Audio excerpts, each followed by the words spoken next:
Bonsoir, bienvenue à la République démocratique du Congo, le seul pays grand d'Afrique francophone, le premier après la République française, avec la chaîne de l'information économique InfoSag et l'émission SAG Startup, parce que le 21e siècle, c'est l'industrie de la technologie. Et ce matin, dans ce plateau, nous allons parler un peu de l'approche de la technologie avec des applications qui peuvent absorber de plus en plus problématiques. Vous savez, les inventaires ne sont pas uniquement du côté des pays de l'oncle Sam, ni du pays de la Fontaine, mais à Kinshasa aussi, il y a des ingénieurs qui essayent d'absorber le vrai problème. Mais ce matin, nous allons parler de l'éducation. L'éducation, vous savez que Kinshasa, ou la République démocratique du Congo, avec 26 entités administratives qu'on appelle provinces, il y a aussi la partie rurale. La partie rurale, même la partie urbaine, pour l'éducation des uns et des autres, les établissements scolaires, comme nous disons. Et ce matin, il y aura un ingénieur formé, produit, né de Kinshasa, et qui a pensé, parce que vous savez, le savoir, on n'étudie pas uniquement pour vous-même, on étudie aussi pour compléter la société. C'est pour cela, dans ce plateau qui parle de la technologie, de l'innovation, et je vais l'ingénieur Blaise qui est en face de nous, va essayer de vous expliquer, vos amis ingénieurs. Comment vous allez? Très bien. On vous sent ailleurs, calme, dans ces studios qui parlent des startups, de la technologie, de la nouvelle technologie, et vous nous dites application. Est-ce que vraiment Kinshasa accueille de temps en temps la nouvelle technologie de l'Internet qui commence dans les années 90 et puis aujourd'hui, 2024? Nous sommes en train d'évoluer. Nous sommes en train d'évoluer et le numérique, il s'installe progressivement dans la population. Les gens apprennent à utiliser le numérique. Et c'est dans cette optique-là que nous avons pensé à développer d'abord une application sur le secteur de l'application. Nous sommes une entreprise qui développe des solutions informatiques, au sein de des solutions. Nous travaillons en partenariat avec des entreprises extérieures, des grands fabricants, et nous sommes des vendeurs de licences ici en Europe. Et c'est ça, nous sommes cimentaires, des grandes entreprises, qui produisent des partenariats, c'est notre recette. Nous sommes leurs partenaires ici. Alors, si vous voulez par exemple acheter leurs produits, vous pouvez passer par nous, et à partir de nous, vous pouvez avoir accès à leurs produits. Très souvent, si vous passez la commande de licence Microsoft, par exemple, Microsoft va vous recommander votre chaîne de solutions parce que nous sommes leurs partenaires. Et aujourd'hui, nous ne sommes pas là pour là. Nous ne sommes pas là pour ça. Nous sommes là pour vous présenter une application que nous avons conçue pour la gestion des établissements scolaires.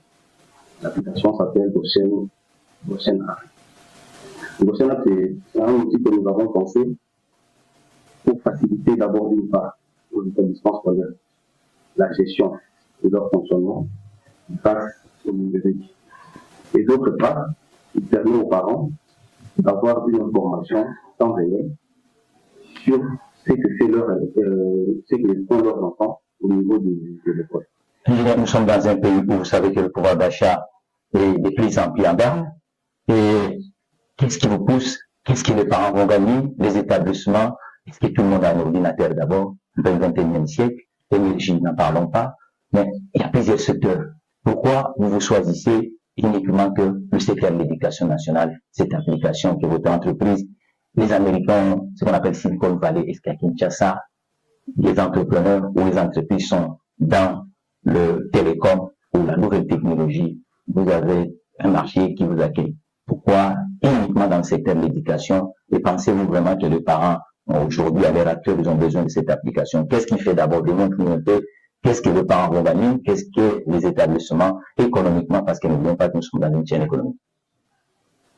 Alors, vous avez posé une question avec plusieurs questions. Voilà. Et comment se fait que les parents vont gagner en termes de numérique avec cette application? Voilà. D'abord, dans le fonctionnement ordinaire des écoles, pour communiquer avec les parents, l'école utilise le doublage de classe. De crédit de communication. Mais avec cet outil, nous donnons aux parents et à l'école la possibilité de communiquer sans faire intervenir la classe. C'est fait que par exemple, l'école envoie un communiqué aux parents, ils vont l'enfant. Et l'enfant peut s'arranger pour que cette information-là n'arrive pas à la maison. C'est-à-dire qu'il cache le journal de classe ou le cahier de communication. Et avec cet outil, l'école n'a pas besoin de passer par l'élève pour atteindre les parents. Ils communiquent directement avec les parents. Là, c'est déjà un bien parce que ça rapproche l'école et les parents. Là, c'est des bénéfices que les parents peuvent tirer. Ce n'est qu'un aspect. Le deuxième aspect est que le parent peut s'assurer que son enfant est effectivement en classe. Quand le parent envoie son enfant en classe le matin, à l'école disons, il n'est pas sûr que l'enfant est en classe. Donc il s'assure, il faut que l'enfant retourne le soir ou à la fin de la journée, présenter le journal de classe. Et il se peut que l'enfant ne soit pas entré en classe, et il prend le journal de classe de son ami qui était présent, il le copie et puis il présente aux parents pour dire que j'étais à l'école alors qu'il a fait étudier. Mais avec cette application, à la fin de chaque heure, l'enseignant peut prélever la présence. Et si l'élève est absent, le parent est directement notifié via son téléphone ou son ordinateur de l'absence ou de la présence de son enfant. Ça facilite aux parents de se rassurer que l'enfant est effectivement à l'école. Le troisième bénéfice, ou le troisième avantage que les parents peuvent tirer, c'est de faire le suivi de la scolarité de son enfant. L'enseignant donne une interrogation, il met le code sur l'application. Et le parent à la maison, à partir de son téléphone ou son ordinateur, il fait voir comment l'enfant évolue pendant toute la période. Et à la fin, l'application génère les résultats, ou les résultats scolaires. Quand l'application génère les résultats, le parent sait voir si effectivement le point que l'école donne à l'enfant, c'est exactement ce que l'enfant aime. Voilà, la télévision, c'est aussi la publicité. Nous avons notre partenaire SAD, spécial autobarrage. Nous allons, voilà, la publicité, on va suivre. On revient après.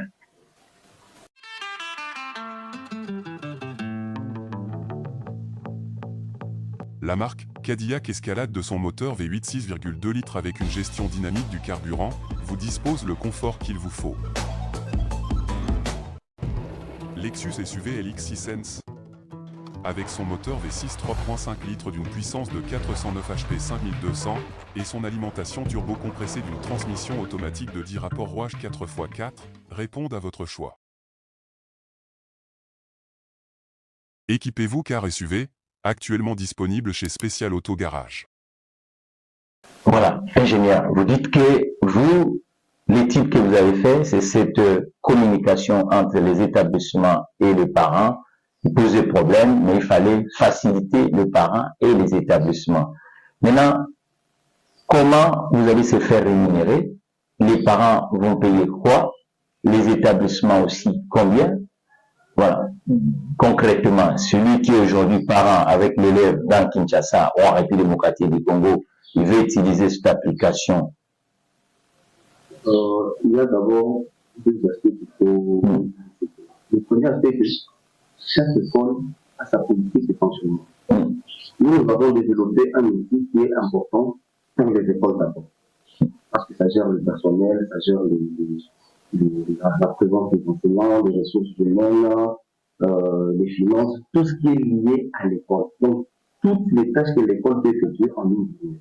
Et puis, ça permet au chef d'établissement d'avoir un œil sur ce qui se passe dans son école pendant la journée. Si, par exemple, pendant la journée, un parent a payé un frais quelconque, l'application sait montrer au chef d'établissement que tel parent a payé tel frais pour tel élève. Ça crée une sorte de traçabilité dans les finances de l'école. Là, c'est l'avantage que le chef d'établissement peut dégager. Maintenant, ce qui est de comment nous commercialisons l'application. Nous permettons aux écoles d'avoir accès à cette application gratuitement. Nous leur faisons un don. Et c'est l'école, dans sa politique intérieure, qui va définir comment elle va interagir avec les parents. Mais nous disons, avec un montant forfaitaire, pour nous aider aussi à continuer à entretenir l'application, on peut facturer à chaque élève un montant de $2 le mois sur la durée de l'année scolaire. Donc on prend en compte le calendrier scolaire. Si on prend $2 multiplié par 9 mois de l'année scolaire, les parents payent pour l'utilisation de l'application $18 toute l'année. Et c'est un montant très accessible à toutes les bourses. Parce que l'éducation a un coût. Si vous voulez que votre éducation ou l'éducation de votre enfant soit de qualité, vous devez payer le prix qui va avec. Donc, combien de temps vous avez mis pour créer d'abord cette application? Combien d'ingénieurs congolais sont impliqués? Aujourd'hui, vous êtes une entreprise à 100% de capital congolaise? Oui, l'entreprise est à 100% de capital congolais. Et nous avons une équipe de développeurs. des gens très bien formés. Au Congo? Des gens très bien formés, qui font très bien leur travail, et ils savent ce qu'ils font. Alors, dans notre équipe de développeurs, nous avons une équipe de concepteurs. Ce sont des gens qui réfléchissent sur un système à mettre en place. Parce que dans le développement logiciel, il y a plusieurs étapes qui interviennent. Alors, dans la première étape, il y a des ingénieurs concepteurs qui réfléchissent sur l'application, ils modélisent l'application et ils laissent part aux développeurs qui viennent d'encoder par la suite. Nous avons une équipe qui est très bien coordonnée, nous avons des designers, nous avons des développeurs et des concepteurs. L'équipe est complète. Donc, quand la technologie a commencé, même dans des pays développés, il y avait un problème de financement. Ça veut dire qu'on appelait ça le bimatériel. Donc, il n'y avait pas de solide, c'était du vent. Est-ce qu'aujourd'hui, aux États-Unis ou en France, les gens lèvent facilement des moyens financiers parce que ça demande des sommes colossaux? Vous, aujourd'hui, avec cette entreprise congolaise, est-ce que le financement est avec vous? Nous fonctionnons sur fonds propres. Fonds propres, développer une grande application mondiale, vous pensez vraiment qu'en fonds propres, on peut arriver? Il faut faire un choix. Soit qu'on attend. Et pourquoi vous... Donc, est-ce que c'est l'absence d'un marché financier pour la nouvelle technologie, ou c'est vous-même qui dites voilà, parce que si nous regardons toutes les grandes applications qu'on fait par la publicité, malgré tout ce soutien des entrepreneurs, il y a ce qu'on dit la participation du marché. C'est-à-dire que le marché financier intervient. Et je vous informe que même l'ancien président américain vient de lever l'entrée en bourse des réseaux sociaux Trump et est en train de faire le miracle aux États-Unis. Est-ce qu'aujourd'hui, avec ce vrai problème qui est au Congo aussi, la communication entre les établissements et les enfants, ça demande des moyens. Est-ce que vous, tout seul, vous pensez vraiment que cette appli ne restera pas uniquement dans des frontières congolaises, monsieur l'ingénieur? L'application a déjà commencé à traverser les frontières. L'application traverse les frontières, on a encore parlé avec... C'est la première année de commercialisation de cette application. On a encore parlé avec les partenaires. Combien d'abonnés utilisent ça actuellement, concrètement, le marché congolais? Actuellement, nous avons des écoles partenaires qui sont au nombre de 5 qui ont déjà accepté de travailler avec l'application. Ils sont dans la phase test. Le temps pour leur personnel qui s'habitue à utiliser l'application pour mieux l'intégrer l'année prochaine. Nous avons d'abord mis un temps pour développer l'application. Une fois le développement fini, nous la présentons maintenant à nos partenaires qui sont majoritairement des écoles privées, parce que ça va être en fonction d'abord. Après la phase test, nous allons dans la phase de déploiement. Quand ils vont déployer à 100% l'application, ils vont l'ouvrir maintenant aux parents d'élèves. Alors, vous avez parlé de marché. Il ne faut pas confondre le marché occidental et le marché congolais. Nous sommes un pays sans les business entrepreneuriat, ce sont des choses nouvelles pour notre pays.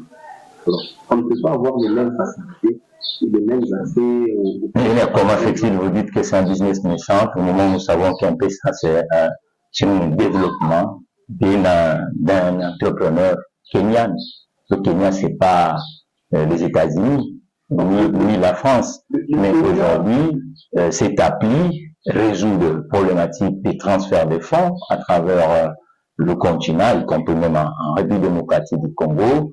Et puis, dans ce secteur-là, nous voyons que tous ces développeurs ont essayé quand même de gagner le terrain à la part du marché. Le Kenya, en termes de numérisation, nous avons de bons développeurs au Congo. Mais eux, ils ont de très bonnes structures qui accompagnent les entrepreneurs. Il n'y a pas que les entrepreneurs dans le secteur de numérique. Dans tous les secteurs. Quand les autorités disent que les entreprises congolaises n'ont ni une planification ou la gestion comptable n'est pas lisible et qu'il y a beaucoup, 3/4 des chefs d'entreprise ne sont pas compétitifs, vous n'avez pas de modèle économique, est-ce qu'ils ont tort pour vous?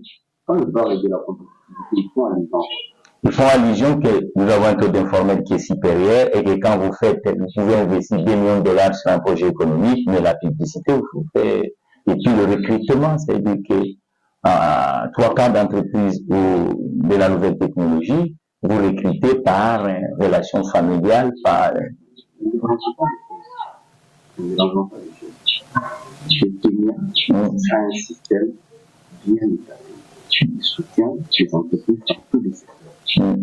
Ils ont l'équivalent des Silicon Valley chez eux. Nous, on n'en a pas. La faute à qui? C'est à peine que des structures qui accompagnent les entrepreneurs commencent à naître. Et l'accès au crédit, c'est pas encore bien encore.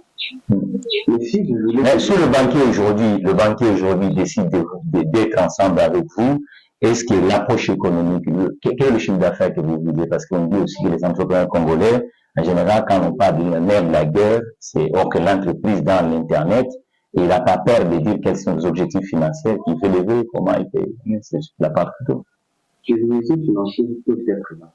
Mais l'objectif de l'entreprise, c'est quoi? C'est gagner. Toucher un grand nombre d'utilisateurs. Voilà. Plus nous touchons des utilisateurs, plus on remplit nos tests. Alors notre objectif maintenant, est-ce que ça doit être penser argent ou penser d'abord marché? C'est un produit que vous vendez. Normalement, il y a le frais fixe et puis il faut un chiffre d'affaires. Il faut caser les gens. Ceux qui travaillent, soit même les ingénieurs ou le personnel que vous avez, automatiquement, il faut qu'ils vivent aussi. C'est l'ingénieur. Nous avons notre politique interne. Nous n'avons pas en parler sur un projet. Nous avons notre politique interne. Mais ce qui est important pour nous, c'est d'abord de faire entrer cette application dans au moins la moitié. Est-ce que vous pouvez aider la population à comprendre d'abord aujourd'hui ceux qui sont en bas Dakar? Vous parlez bien de ça va résoudre, ils vont gagner le temps. D'abord, ça fonctionne comment? Votre application, l'utilisation. Celui qui rentre dans cette application, il va commencer par quoi? C'est un sujet. Ah, pas l'argent. Donc l'argent, c'était un sujet au tabou. L'argent, c'est la conséquence qui va finir. Mais le moyen, s'il n'y en a pas, l'entreprise ne sera pas debout. Comme nous sommes mis déjà, nous sommes constitués en entreprise. C'est-à-dire que nous avons un moyen minimum. Ce que nous voulons maintenant, c'est faire avancer l'entreprise. Voilà. Expliquons ceux qui sont abonnés comment l'application fonctionne. Voilà, qui est derrière nous là. Nous avons une page d'accueil où nous voyons un élève tout souriant. Il y a une page home qui présente l'application de manière superficielle. Il y a un menu session d'école et puis un autre menu portail parent. Et en dessous de nos écrits ici, nous avons deux boutons, gestion d'école et puis portail parent.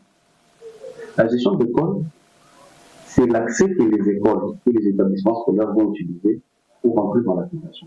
C'est la porte d'entrée des écoles. Et le portail parent, c'est la porte d'entrée des parents d'élèves.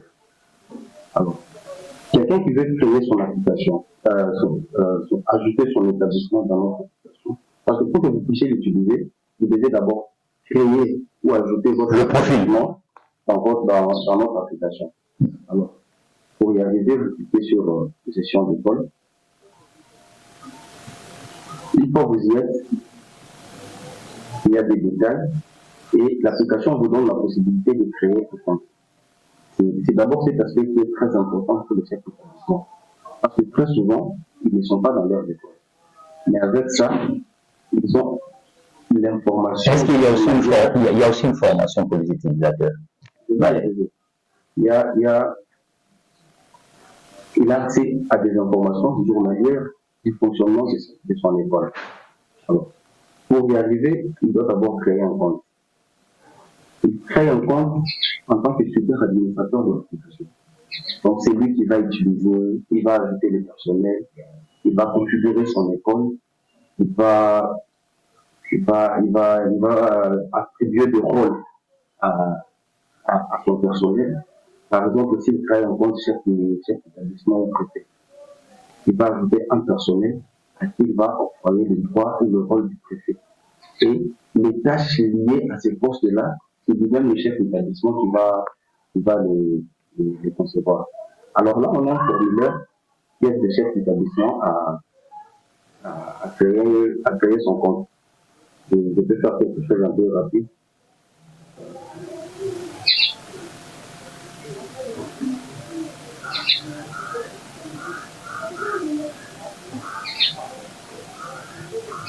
Quand il finit de créer son compte, il valide la création de compte, il va recevoir une notification par mail pour dire que son compte, l'application de chaîne a été créée. Une fois qu'il reçoit la confirmation, on va lui demander maintenant d'ajouter une école. Quand il va ajouter l'école, il met le nom de l'école, il met le logo, toutes les descriptions liées à son école. Une fois fini, il commence maintenant à configurer son école. J'ai autant de classes, j'ai autant de sections, j'ai autant d'options. C'est le chef d'établissement qui va configurer. Quand il finit la configuration de son école, il crée les utilisateurs, il attribue aussi le droit le mot de passe à chaque utilisateur et le nom de l'utilisateur. Et c'est seulement les personnes autorisées qui auront accès à l'application. Alors, quand il finit de le faire, maintenant le parent qui veut inscrire son enfant passera par le parents. Pour gagner le temps, je ne sais pas si je dois utiliser un compte qui existe déjà, ou on doit en créer progressivement jusqu'à la fin. Bon, je pense que la télévision sur le temps, aujourd'hui c'était une première dans le série des émissions qu'on va faire parce que ici c'est la chaîne des entrepreneurs et des gens qui inventent en République démocratique du Congo, pourquoi pas dans l'espace francophone africain. Et je crois que ceux qui sont à Maluku, ceux qui sont du côté des Kisangani et même à Goma, ils vont nous suivre parce que nous diffusons à travers toutes les plateformes digitales. Donc, et quant à la diaspora aussi, c'est très très important parce que il y en a qui suivent la vie scolaire des enfants à travers la République démocratique du Congo et même les entreprises, vous savez, il y a le comité des parents, ainsi de suite. Je vous dirais que cette semaine, c'est vraiment la semaine que nous allons faire de cette émission. Et la prochaine fois, vous allez venir encore pour expliquer comment un compte peut comment ils peuvent créer leur compte et quels sont les temps qu'ils vont gagner. Et ceux qui ont par exemple des problématiques de la connexion d'idées, donc connexion Internet, voilà, ainsi de suite. Donc pour aujourd'hui, je crois, nous vous remercions. Et le caméra est ici. Vous avez parlé que nous ne sommes pas comparables avec les autres républiques anglo-saxonnes de l'Afrique, du Nigeria ou le Kenya. Et bientôt, ce sera la sortie d'un gouvernement. En tant que développeur et ingénieur, vous pouvez dire quoi à ce nouveau gouvernement qui va venir de la République démocratique du Congo pour le secteur de la création digitale en République démocratique du Congo et avec cette application. Le caméra est là, vous pouvez. Alors, je m'adresserai d'abord au chef d'établissement pour leur dire que nous avons à leur disposition un outil qui peut leur faciliter la gestion de leur établissement scolaire. Ça va les aider à avoir des informations réelles sur le fonctionnement de leur établissement scolaire. Aux parents d'élèves, je dirais, ils ont également un outil qui va leur faciliter le suivi scolaire de leurs enfants. Et au gouvernement, je pense que chacun sait ce qu'il a fait. Que chacun fasse. Ingénieur Blaise, nous te remercions. Quant aux entrepreneurs de la République démocratique du Congo, regarde le plateau SAG Startup. Si vous êtes start-upper, si vous êtes développeur, si vous êtes ingénieur, vous êtes créateur d'entreprise en République démocratique du Congo, nous sommes là et il faut être le prochain invité dans ce plateau SAG Startup. Pour moi, Mathieu Tekizala, prochain numéro. InfoSAG, première chaîne des entrepreneurs et investisseurs en République démocratique du Congo.